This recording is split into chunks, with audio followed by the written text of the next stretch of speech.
Yo! What is up, MMEG Nation? It is your boy Malmoves, and I am here with another blog update post. We're going to get straight into it. I got a farm run going on. We're going to talk about a lot of dope stuff. Also, if you're super into like conventions and stuff, I'm currently editing a vlog for Level Up that I went to this past weekend. I only got to go for one day, but check out that video. It's coming up real soon.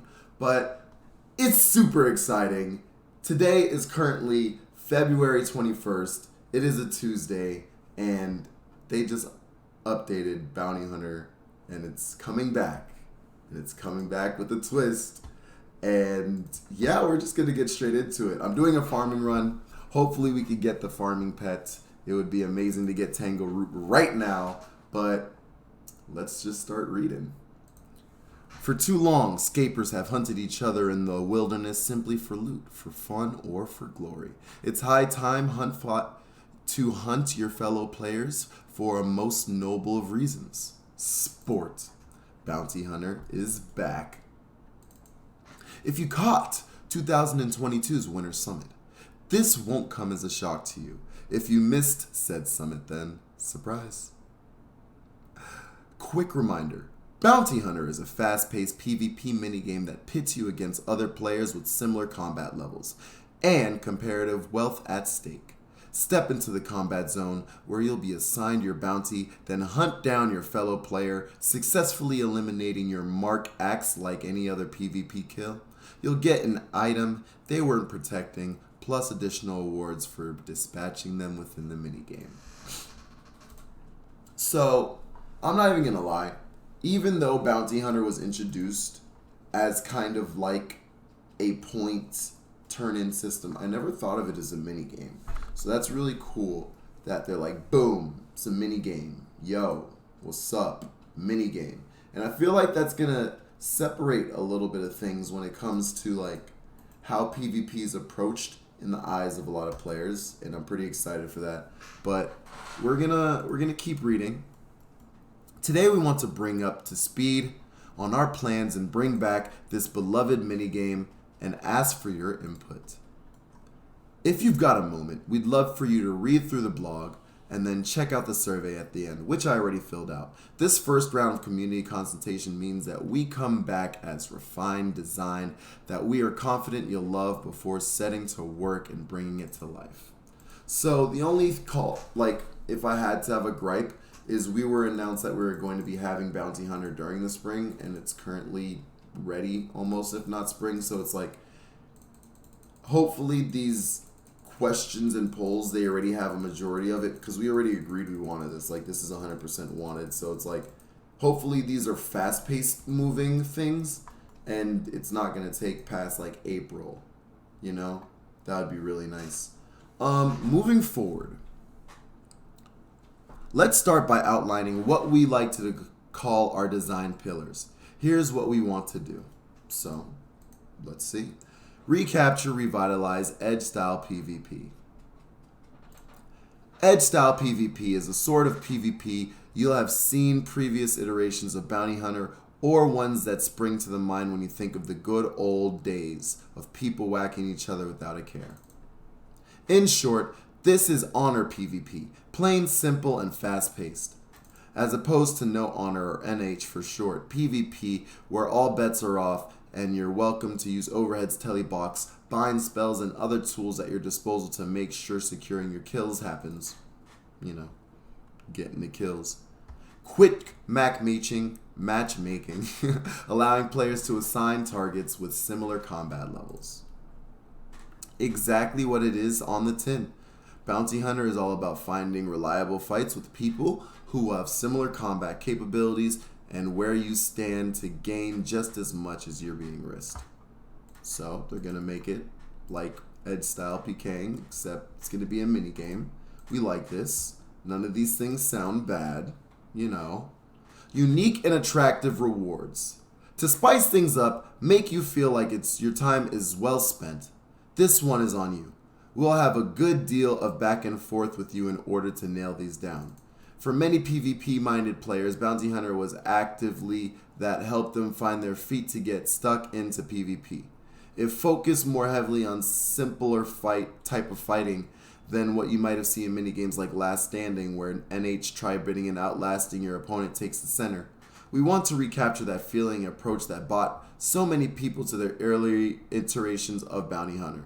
We hope more of you can experience and enjoy those tentative first steps of PvP, just like Jimmy in this fantastic video. So if you want to check out the blog, check out what Jimmy was doing. Nice little highlight to content creators such as myself, so I really appreciate that they're doing that. And hopefully one day I might even be able to make it on a page of RuneScape. But what better to kick things off than with a spot of terraforming? We mentioned it briefly Winter Summer, but let's take a closer look at the Bounty Hunter crater. So we're going to go and empty that and grab stamina real quick. No pet through any of the things we've done so far, but I'm hopeful. Bounty Hunter craters. If you have spotted the use of the craters singular or opposed to the craters plural, you might be wondering how and why we're deviating from 07 craters. So if you guys aren't familiar, there used to be a crater type system, and it was something that you kind of went into a portal, and then it was this crazy mass, huge kind of like dome area where there was just, it was, oh my gosh, it was maniacal clans and fighting, and you would fight people and you would get the kill, but then you had timers before you could leave, and you just had to like run around and jump around and hope you didn't get, oh my gosh, it was a madhouse, an absolute madhouse. But it looks like they're trying to change it up a little bit, so after we cleared this up, we're going to go ahead and see what they are going to do. We'll start with the why. In 07 Bounty Hunter, players could choose from 3 craters to fight in, split by combat level. That meant low-level craters for combats of 3 to level 55, a medium-level crater from 50 all the way up to 50 to 100, and a higher crater for anyone who is over 95 combat. Cool. After our initial mention of the craters during the summit, some players pointed out that clearly optimal to always sit at the upper end of those brackets, since you'll never be matched with an opponent who's higher combat level than you. This encouraged players to optimize their build specifically catered for the kills, specifically crater and kill off a good chunk of build diversity. Not good. So basically what that is saying is, by making the craters have that type of level range, you would kind of make certain builds inefficient, because the combat levels would be maybe 65 and you would still be fighting 90 or 100, damn near 80 or whatever they're trying to make the brackets. So with this, what they're trying to see is how they can make it so it's a little bit more fair, and I appreciate that.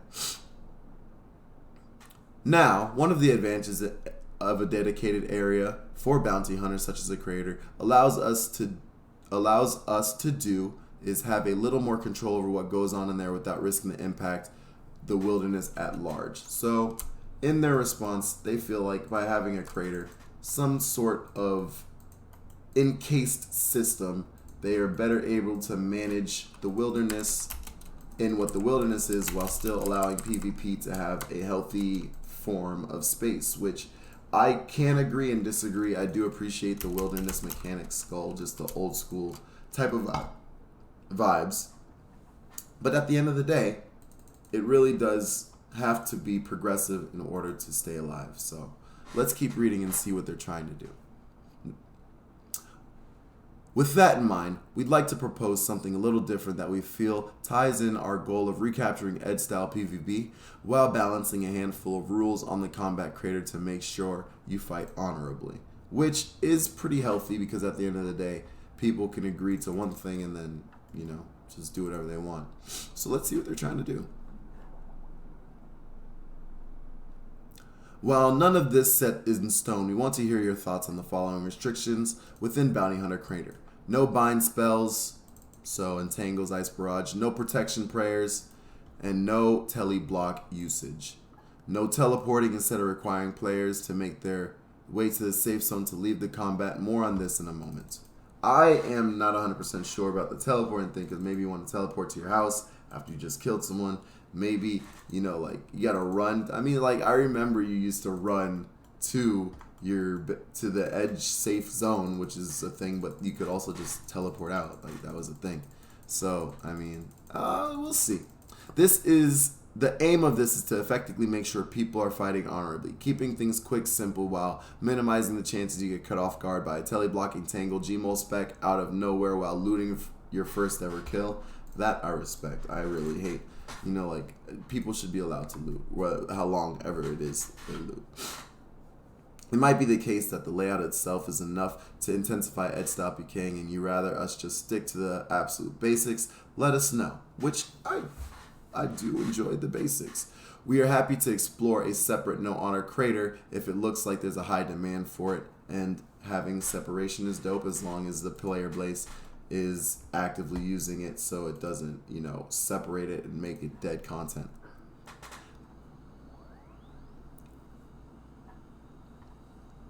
Now let's talk about the layout of the craters. In the safe area we mentioned earlier, here's an illustration to help you picture it. So they gave us a picture, got the arena, big arena, entrance, lobby, safe area, potential spawns. When you go, we'll be at the crater edge, which means that you have to actually engage in some type of, you know, danger before you can actually get back to the safe zone. We're proposing a safe zone at the center of the crater, which also operates as a lobby area of sorts. From here, you'll be able to use any of the entrances of the crater, help yourself plop down at a random spot near the crater's outer ring. This means you'll have to track down, or hunt, we should say, your bounty before you start whacking each other. Plus, you always have the option to make your way to the safety if you're out of supply, special attack energy, using the same entrance you click to get into the crater, even while teleplock, similar to the wilderness ditch. It also means we're able to cut down a lot of the flaff that goes into regearing. This ordinarily you might teleport to your player own house, drink ornate, teleport back to the bank of choice, open up your loot key, regear, and then reopen back to wherever you fight. We plan to streamline a lot of the process, which is amazing. We love that. It's trying to get fights, trying to get in there and continue still fighting.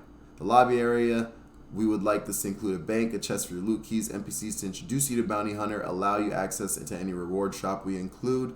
We also envisage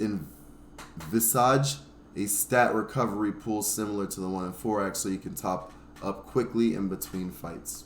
Hey, who don't like to get topped up quickly, you know what I'm saying? Hey.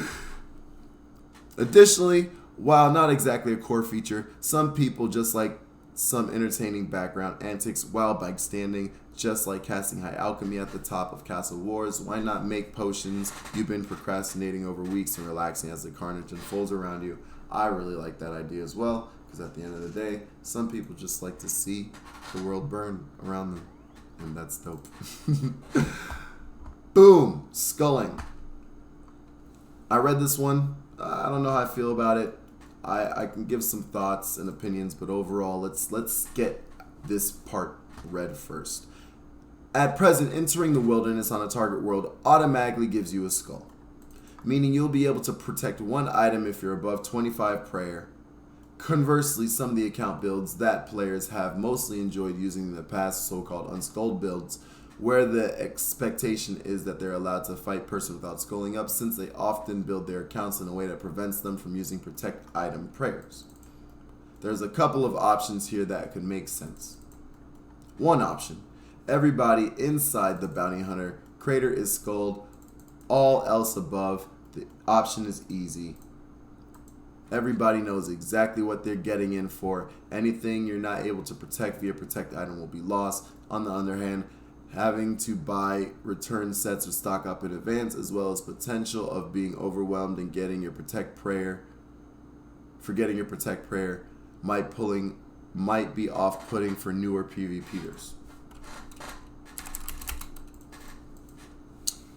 We use the typical sculling mechanics throughout the crater. If you're initiating combat, you get the skull, which cannot be lost during combat, which is dope. For players choosing to remain unskulled, they will have to deposit GP into a bounty hunter coffer to be able to enter the crater. The amount of GP required could scale off combat level or combat brackets and be set up to only take effect after you've got a few kills under your belt.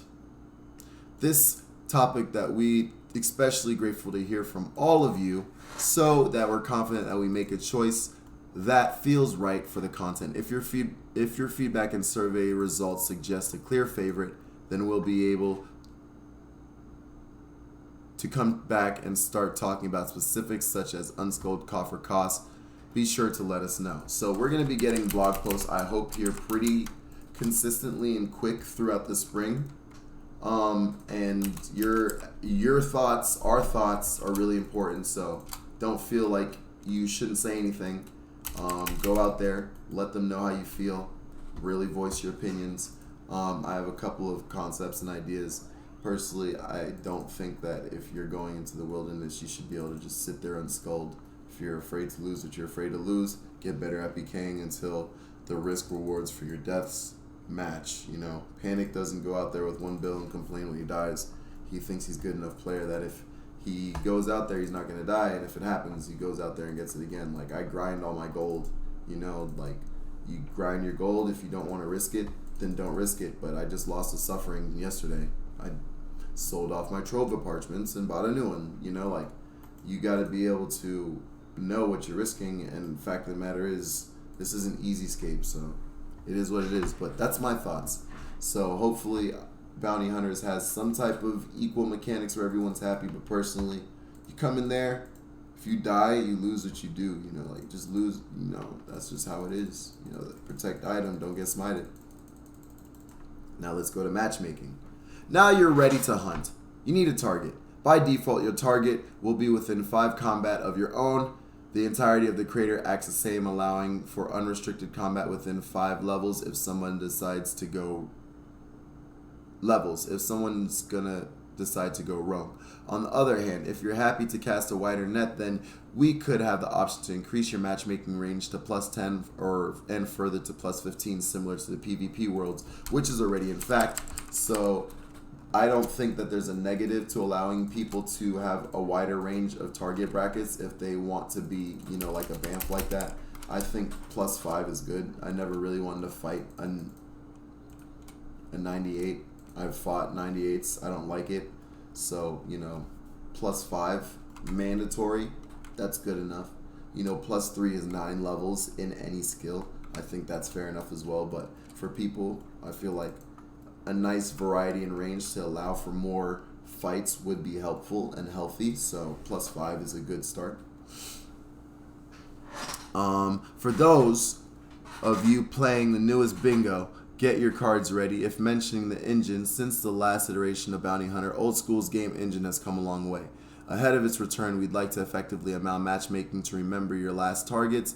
By doing this, we can then exclude previous targets when trying to find another one, meaning if you get a wider variety of opponents. Upon entering the crater, there will be a short delay before assigned a target. This gives you a bit of time to prepare, but also acts as the immunity period to prevent you from being rushed as soon as you spawn into the combat.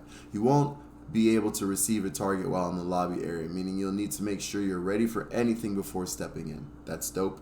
As before, you'll be given an option to skip your target if you don't fancy the fight. Maybe the build's one you're not familiar with, the risk isn't up to scratch, or perhaps they have controversial opinions regarding pineapples and pizza.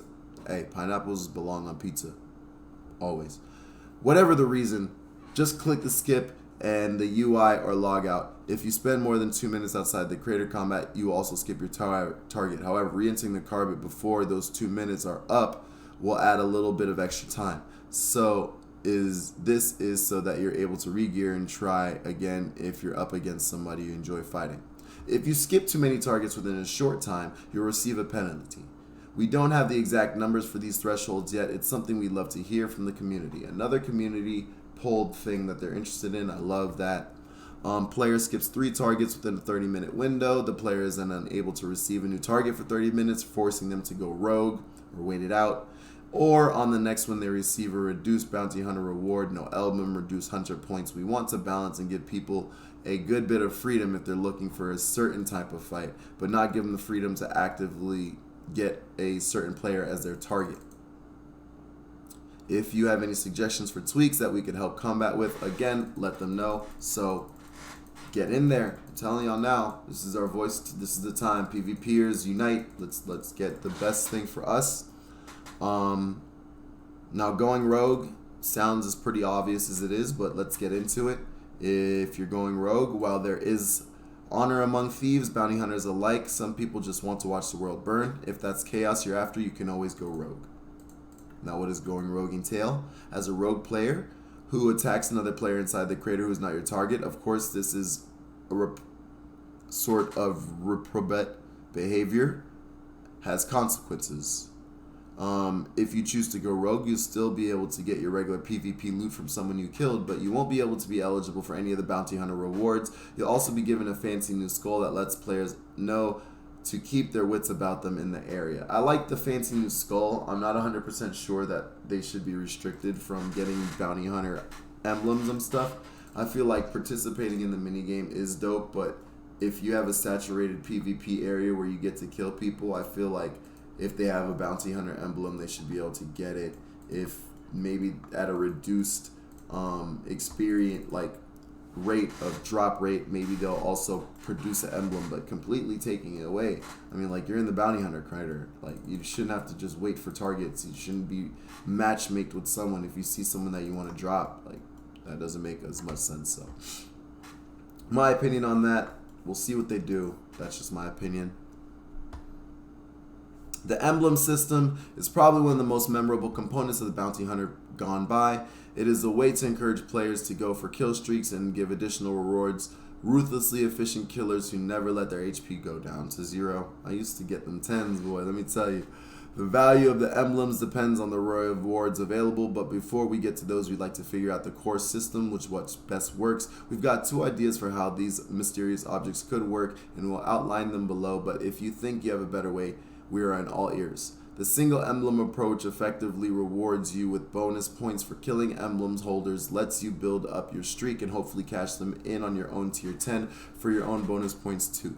You'll have 1 emblem at any given moment that can't be traded, alchemized, or noted or stacked. Killing targets levels up your emblem, and killing a target with the higher tier emblem warms you with the bonus bounty hunter points. The multi-emblem approach online for our players here, if you want to go check that out, you can. Effectively gives you a plenty of opportunities to go for streaks and have multiple emblems to go in case you're not feeling super confident and don't want to risk your tier 9. Emblems of the same tier can stack easily in inventory management. Killing your targets levels up your highest level of emblem, and killing targets with the highest level of emblem reward with a bunch of tier 1 emblems. The aim is both systems is for a tier 10 emblem to be worth significantly more than a tier 1, so that you're encouraged to level up your emblems as high as possible rather than obtaining pre-leveled emblems from your targets as the previous iterations of Bounty Hunter, which we'd love to hear more of your thoughts, so get in there and let them know. Bounty Hunter points. Now basically this is going to be like your kill streaks. This is one of the similar aspects of the design, but what looks like a growing trend. We've got 2 ideas to weigh up and invite you to perhaps carve out a third that improves on both. Yeah, we know the drill. So obviously each successful kill would provide you bounty hunter points to be exchanged for bounty hunter associated goods and services. Simple. However, we would give you extra kill points and kill streaks, meaning, let's get this planning. Sorry. Services simple as, however, meaning you're still getting a little something extra even if you wind up dying with your album before you trade it in. Kill streaks, 1 point, 2 point, 3 points for 5+. That's really dope. Love that. We've undecided on the additional kill streak incentives necessarily along the emblems we're putting in front of you to help us figure this out. Additionally, we would like to offer some extra bonuses for kill milestones themselves. This might sound like we're turning the fellow players into Slayer tasks, but come on, we've never considered something so utterly barbaric. Of course, bounty hunter points are only useful for the rewards that can be exchanged for, and we'll be getting into that in a second. But first, let's address the golden elephant in the room: monetary rewards. Now, in any PvP situation, win trading is obviously going to be something that you have to worry about, because then you could basically just farm ridiculously. This aims the player's suggested EP system are to effectively decouple GP from bounty hunter points, provided an additional monetary incentive for players engaging in good faith, allowing us to cap the amount of gold that is possible to generate per hour and give players some helping payback for handful of deaths if they're opting into extra risk. We think that this is really interesting system, and though pretty complex, in need of tweaking. We would love to hear your views. Here's how it works, relatively simple terms. All players inside Bounty Hunter start at a 0 EP and are eligible to gain EP. Players must risk a certain amount. The risk will be deposited into the coffer. It's easy enough to make the coffer work like something like this, but it's much more difficult if you're talking about equipped gear. EP in the past ran with issues with players using low trade value items but inflated GE prices to artificially increase their risk, adding while also including items of blacklist excluded. Items is difficult to do, results in potentially endless maintenancing to try to find loopholes, so the EP system is what they're trying to go for. If a player is eligible EP, they'll gain 2.5 EP every 2 minutes. Entering a safe zone or reset your EP gain timer, but remember the EP value, which means that if you need to go to the bank, you obviously stop the 2-minute timer, but you will also then keep your EP. And the original suggestions of the value is made primarily of artifacts that could be held or traded for NPCs who've completed Wilderness Medium Diaries, as well as Healthy Habit of Blighted supplies to keep you topped up. We're looking to bring back the NPCs, or might remember the EP system, so no random item drips that would otherwise require higher level NPCs killing and so forth. Ultimately, we think that the system has a lot of promise, and if we're able to get it right, of course, if you like the idea, the initial proposal suggesting that EP is solely source of monetary gain from Bounty Hunter and have separate set untradeable rewards to really shake up the experience, that would be really dope. Money makes the world go around, so let's talk about it, figure out how we rehandle the sweet GP. In the meantime, let's talk about some of the things we'd like to offer to spice up your bounty hunter experience. We're not looking to lock in anything immediately.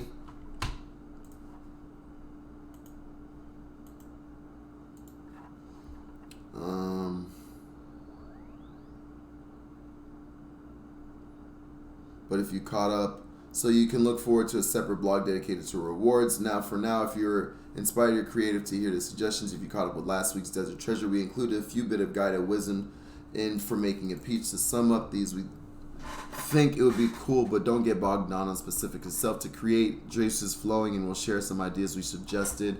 So they're going to basically allow us to pick some rewards, create your rewards. If you think there's something cool that you want to have in the items, this is your chance to do so. So be creative, be thorough, but don't get bogged down on the stats, statistics, because they would love to just see some cool ideas, because they could always work with you or work with the base concept in order to make a better version of what you, or a perfect version of what you created. The Ancient Warrior equipment, I'm not going to read all of this, but basically it was the Stasius, the Vestas, the Morgans, and the Zoreals, which were different types of armors that were basically corrupted or longer degradable options, which would have GP attachments to them apparently, in order to give you boosted stats in their respective combat triangle. And there was a tier 2 corrupted version that you could use that would degrade for wearable time, and they would give similar boosted stats and also really high defensive stats, but they would obviously be very expensive and would corrupt, meaning that if you did not use them efficiently, then you would be at a loss. So very cool idea, but also interesting to see what they do. Respectively, their tiers were 78 for the main set and 20 for their base set. They're talking about 40. I don't know what this is, but we will see what they're talking about later. Bounty Hunter weapons that can be imbued. They want to allow us to keep the similar dynamic of all the old weapons, but then also have imbues, which might also enhance their effects, abilities, and skill sets. So imagine a Dragon Dagger S imbued, imagine a Dragon Mace imbued, a Dark Bow imbued, which would be able to make them better. Personally, if they make a dark bow imbued, they better make it good because the dark bow has been underwhelming since its release. So yeah, really cool stuff. Combat EXP, ornament kits, and they even mentioned negative lamps, which would be amazing for pures who maybe did Nature Spirit and want to just have 10 defense so they can still keep a Slayer Helm but not have such an ugly defense level. Or if you want to be 45 or 30 instead of 32 but still have Barrow's gloves, which I think you can't even do because of the 32 defense requirement, but that will be able to see because you just need to get the combat training. So once you get the combat training, that will get you 32 negative lamps. Will then be able to put you at 30, and then you can have barrel gloves at, let's say, 30 defense, and then use Masori and all that other stuff, Inquisitor. So really awesome, cool ideas, very exciting. Click the blog, check that out. You're only hurting yourself, even if you're a PvPer. This doesn't affect you. I mean, PVMer, it doesn't affect you because it's not going to be taking away from anything you're doing. It's an add-on, so please don't be a butthead and check it out, and don't ruin the experience for everybody because this is something awesome. I personally think that if we do have negative lamps, they should be at a ridiculous type of cost point. Got a rune chain body from a ninja impling. Love to see it.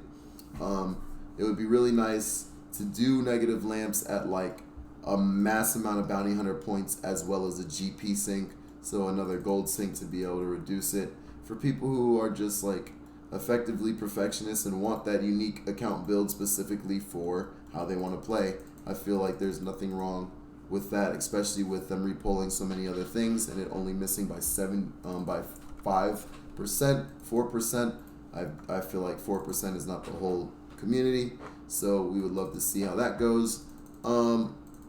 Really, again, new weapons. I'm gonna come out with some pictures and drawings that I make over the next weeks or so, and hopefully they have an influence. I got to get moving quick because they're moving just as quick. So yeah, this is Malmoves with the Bounty Hunter coming back blog. Super exciting. I'm hype. I hope you're hyped too. Go ahead, click that survey, voice your opinion, be really active. RuneScape is an amazing space right now, and I'm so honored to be playing this game and have an account that I'm proud of. And I hope you guys are grinding and getting whatever goals you want done too. This is Malmoves, and I will see you next time with an actual in-game video. Peace.